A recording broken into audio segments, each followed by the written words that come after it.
Let's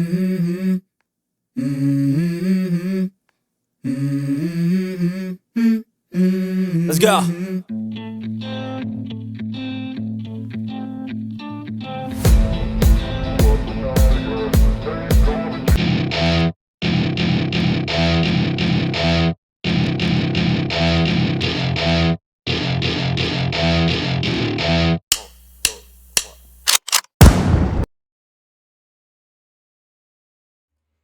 welcome unified जंगी में आप सभी का स्वागत है। हम बात करने जा रहे हैं दो फाइट्स की। पहले हम बात करेंगे Rob Font versus Cory Sandhagen की फाइट की, और फिर हम बात करेंगे Nate Diaz versus Jake Paul की फाइट की। अभी अभी दो फाइट मेरे सामने खत्म हुई हैं, और वो है Rob Font versus Rob Font versus Cory Sandhagen और Amanda Serrano versus Heather Hardy. To be honest, Heather Hardy versus Amanda Serrano की फाइट कहीं बेहतर थी, और to be honest Rob Font versus Cory Sandhagen की फाइट बोरिंग नहीं थी, फटे तक बोरिंग थी। आगे बढ़ने से पहले सब्सक्राइब करके बेल आइकन क्लिक करिए, क्योंकि ये कॉम्बैट स्पोर्ट्स का इंडिया में सबसे बेहतरीन चैनल है। बात कर लेते हैं कॉम्बैट पहले राउंड की बात करते हैं, कोरी सैंडहेगन वर्सेस अमेंडा सेरानो के मैं राउंड बाय राउंड डिस्क्रिप्शन नहीं दूंगा क्योंकि मैंने लिखा नहीं है, बट वो फाइट भी मैं देख रहा था। दोनों एक स्क्रीन पे Amanda Serrano versus Heather Hardy चल रही थी, और दूसरी स्क्रीन पे कोरी सैंडहेगन वर्सेस रॉब फॉन्ट चल रही थी। तो मैं रॉब फॉन्ट वर्सेस कोरी सैंडहेगन के पहले राउंड के बारे में बात करना चाहूंगा, और वही राउंड मेरे ख्याल से इंपॉर्टेंट है। पहले राउंड में शुरुआत में थोड़ी देर के लिए ग्राउंड पे डोमिनेट किया रॉब फॉन्ट ने कोरी सैंडहेगन को, फिर थोड़ी देर के लिए डोमिनेट किया कोरी सैंडहेगन ने रॉब फॉन्ट को, और ये इस पूरी फाइट का सबसे एक्साइटिंग राउंड था क्योंकि ये क्लोज था। पर फिर भी मैंने देखा कि ज्यादा मोमेंट जो है, ज्यादा कंट्रोल, बेहतर कंट्रोल जो है वो भी कोरी सैंडहेगन के पास था। तो ये राउंड मैंने कोरी सैंडहेगन को दिया, और स्कोर हो गया 10-9 मेरे हिसाब से। अगले राउंड की कहानी, राउंड नंबर 2 की कहानी, राउंड नंबर 3 की कहानी, राउंड नंबर 4 की कहानी, राउंड नंबर 5 की कहानी, ये है। सारे के सारे राउंड ऐसे हैं कि कोरी सैंडहेगन टेक डाउन करता है, आसानी से टेक डाउन करता है रॉब फॉन्ट को। रॉब फॉन्ट जैसे ही ग्राउंड पे जाता है तो रॉब फॉन्ट ग्राउंड पे जाता है, और कोरी सैंडहेगन टॉप से कंट्रोल करता है अगले 4 मिनट के लिए, 4 से 4.5 मिनट के लिए कंट्रोल करता है लगभग हर राउंड में।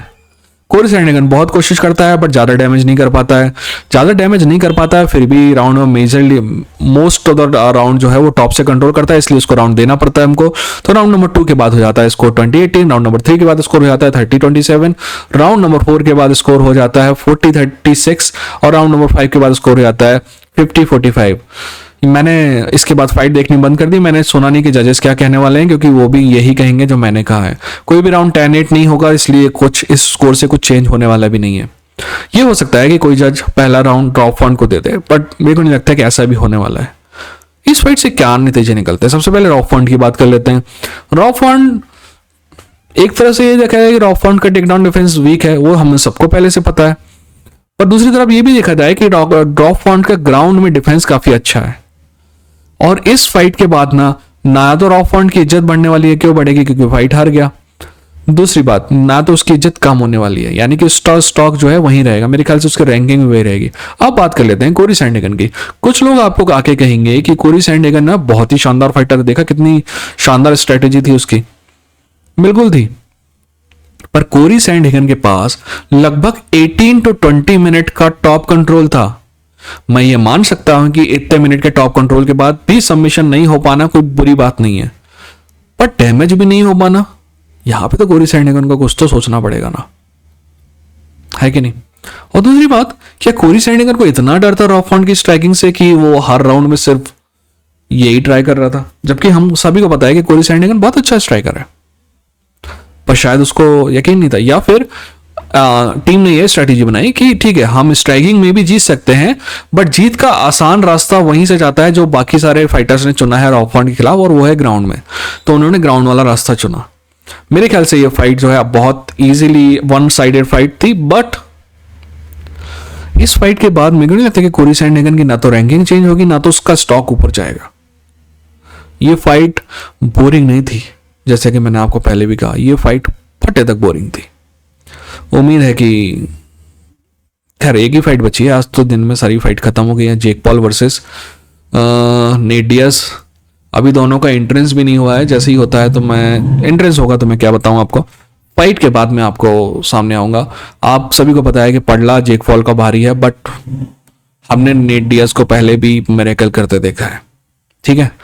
We will never ever stop supporting Nate Diaz, so you know, hell Nick Diaz army. देखते हैं क्या होता है इस फाइट में। Okay, Nate Diaz fight just ended. अब मैं इसके आगे जो भी कहने वाला हूं ना, आप ये समझना कि मैं बायस्ड हूं, है ना, क्योंकि सभी को पता है कि I am a Nate Diaz fan. So whatever I am going to say, keep it with the pinch of salt और लॉट ऑफ सॉल्ट। पहला राउंड जैसे ही स्टार्ट हुआ ना, पहला राउंड क्लियरली जेक पॉल का राउंड था, ठीक है ना। जेक पॉल के मल्टीपल शॉट जो थे ऑन टारगेट थे और अच्छा खासा पावर था उनमें। क्लियर जेक पॉल राउंड 10-9 मेरा स्कोर। राउंड 2 जैसे ही स्टार्ट हुआ तो नेट डियाज का परफॉर्मेंस पहले से बेहतर था और नेट डियाज ना सिर्फ वॉल्यूम में जीत रहा था बल्कि टारगेट में भी करेक्ट कर रहा था और मेरे ख्याल से डैमेज ज्यादा नहीं कर रहा था, बट कंट्रोल किया नेट डियाज ने राउंड। ये राउंड मैंने नेट डियाज को दिया, बट राउंड क्लोज था, तो अगर कोई पॉल को भी देता तो मैं बुरा नहीं मानता, ठीक है ना। ध्यान रखना, ये वाला राउंड ऐसा था जो दोनों को दिया जा सकता था, बट मेरा मानना है कि नेट वॉज बेटर, ठीक है। आगे ध्यान रखना जब अपन स्कोर करेंगे तो, क्योंकि that will be very important. तो मेरा स्कोर दूसरे राउंड के बाद हो गया 19-19। तीसरा राउंड जो आया वो क्लियरली जेक पॉल जो है उसमें नेट को डोमिनेट कर रहा था, तो ये राउंड जो है मैंने क्लियरली जेक पॉल को दिया और स्कोर हो गया 29-28 जेक पॉल के पक्ष में। चौथा राउंड नेट जो है लगातार आगे कर रहा था, लगातार ना सिर्फ मूवमेंट फॉरवर्ड कर रहा था बाकी एक्शन को भी पुश कर रहा था और लास्ट के 1 मिनट में तो अच्छा खासा डोमिनेट किया नेट डियाज ने और ये राउंड जो था क्लियर नेट डियाज राउंड था, है ना। तो इसके बाद मेरा स्कोर हो गया 38-37 जेक के पक्ष में। अगला राउंड जो था राउंड नंबर 5 जो है क्लियर नेट डियाज को नॉकडाउन किया जेक पॉल ने और इसके बाद जो है अच्छा खासा डोमिनेट किया। तो अगर कोई 10-8 भी देता ना जेक पॉल को तो मुझे बुरा नहीं लगता, बट मैंने 10-9 दिया और मेरा स्कोर हो गया 48-46। अगला राउंड जो था वो नेट डियाज जो है नॉकआउट होने के बाद अगले राउंड में काफी अच्छी परफॉर्मेंस किया, बट फिर भी ये राउंड मैंने जेक पॉल को दिया तो अगला स्कोर हो गया 58-55 नहीं, 3 राउंड का फर्क, 3 पॉइंट का फर्क है और नेट डियाज पीछे है। राउंड नंबर 4 जो है नेट जो है लगातार आगे आ रहा था, मोमेंट पुश कर रहा था और अच्छे खासे तरीके से डोमिनेट किया जेक पॉल को, तो ये राउंड मैंने नेट डियाज को दिया और स्कोर हो गया 66-65। अगला राउंड नंबर 8 भी जो है अच्छा खासा राउंड था नेट डियाज के लिए और ये राउंड भी मैंने नेट डियाज को दिया और मेरा स्कोर हो गया 76-75। और राउंड नंबर 9 में भी मेरा यही मानना था कि नेट डियाज जो है, ये राउंड थोड़ा क्लोज था बट फिर भी मैंने ये राउंड जो है नेट डियाज को दिया क्योंकि नेट डियाज जो है एक्शन को ज्यादा कंट्रोल कर रहा था, इसलिए राउंड मैंने नेट डियाज को दिया और मेरा स्कोर हो गया 85-85। अगला राउंड जो था राउंड नंबर 10 जो था, सॉरी 85-84 नेट का, है ना। अगला नंबर जो राउंड था राउंड नंबर 10 वो भी क्लोज था बट मैंने एक्शन की वजह से शायद वो भी नेट डियाज को दिया, पर यहाँ पे मैं बायस हो सकता हूँ, ये राउंड जेक पॉल को भी दिया जा सकता है। अगर ये राउंड जेक पॉल को दिया जाता है तो नेट जो है हारता है राउंड 96-95 से, है ना। और अगर ये राउंड 95-94 से, पर अगर ये राउंड नेट को दिया जाता है तो ये फाइट ड्रॉ होती है 95-95 से। तो ये मेरा मानना था और पर नेट का परफॉर्मेंस बहुत शानदार था, जितना हमको उम्मीद से उससे बेहतर था। नेट डियाज को पब्लिक पसंद कर रही थी और जैसे ही रिजल्ट अनाउंस हुआ तो पब्लिक ने बू किया, यानी कि पब्लिक किसको पसंद कर रही थी ये पता चलता है। और पब्लिक सिर्फ इसलिए पसंद नहीं कर रही थी क्योंकि नेट डियाज है, पब्लिक इसलिए पसंद कर रही थी कि Nate Diaz was game in this fight. अब मैं जजेस का वेट करने लगा, अगर कोई जज नेट डियाज को विन देता ना तो मैं कहता कि थोड़ा मुश्किल है, अगर ड्रॉ देता तो बोलता कि मैंने भी ये वो किया है, अगर जेक पॉल को विन भी देता ना तो मेरे को कोई इशू नहीं होता।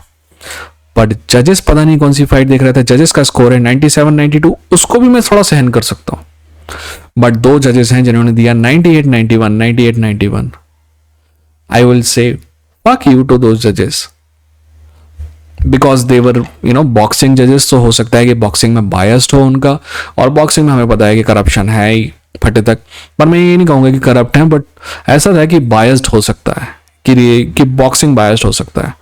नेट डियाज को अगर कोई ये कहे कि ये फाइट हारा है तो मैं कहूँगा हाँ हारा है, या फिर मैं तो ड्रॉ किया ना, बट ये भी है ना कि मैं बायस्ड हूँ तो मान लिया कि हारा है। बट 98-91 नेट डियाज नहीं आ रहा है। नेट डियाज ने जितना उम्मीद थी उससे बेहतर परफॉर्मेंस किया है। नेट डियाज अपनी जिंदगी में कभी 155-170 पाउंड के ऊपर नहीं गया, वो 185 पाउंडर से फाइट कर रहा था, ठीक है। तो नेट डियाज ने ज्यादातर राउंड जीते नॉकडाउन होने के बाद।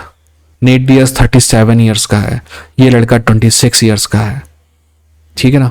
और नेट डियाज ने जो दिखाया, it was actually, net Diaz का ना स्टॉक कम हुआ, ना लोगों के दिल में नेट डियाज की इज्जत कम हुई। और तो और कई लोग ये कह सकते हैं कि कई लोग बॉक्सिंग की जगत में शायद नेट डियाज की इज्जत पहले से बढ़ जाए। जहां तक जेक पॉल की बात है, जेक पॉल ने चैलेंज किया कि PFL में फाइट करते हैं, $10 मिलियन करेंगे, that let's be fair and all that, but Nate Diaz not going to accept that offer. Nate Diaz का अपना प्रमोशन है। नेट डियाज या तो रियल फाइटिंग में फाइट करेगा या तो UFC में जाके फाइट करेगा, जहां कॉर्नर फाइट अभी बाकी है। तो ये फाइट जो है वो नहीं होने वाली, ठीक है ना। और 10 मिलियन क्या एक फाइट का कॉन्ट्रैक्ट देगा क्या PFL उसको? नहीं ना, एक फाइट का कॉन्ट्रैक्ट नहीं देगा, वो मल्टीपल फाइट के कॉन्ट्रैक्ट साइन करवाना चाहेगा। इसलिए प्योर बकचोदी है। ये मत समझना कि नेट डियाज को फेयर चांस दे रहा है। हाँ, अगर वो कहे कि जैसे अभी ये जो फाइट थी ना PFL के अंडर थी ना UFC के अंडर थी, ये फाइट जो है रियल फाइटिंग और MVP प्रमोशन की थी, यानी कि जेक पॉल के प्रमोशन और नेट डियाज के प्रमोशन की थी।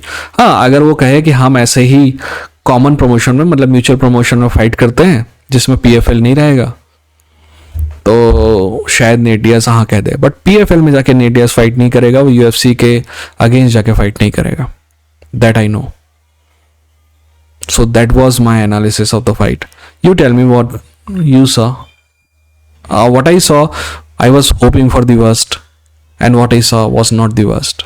To be honest, I enjoyed this fight, and Nate Diaz is Nate Diaz.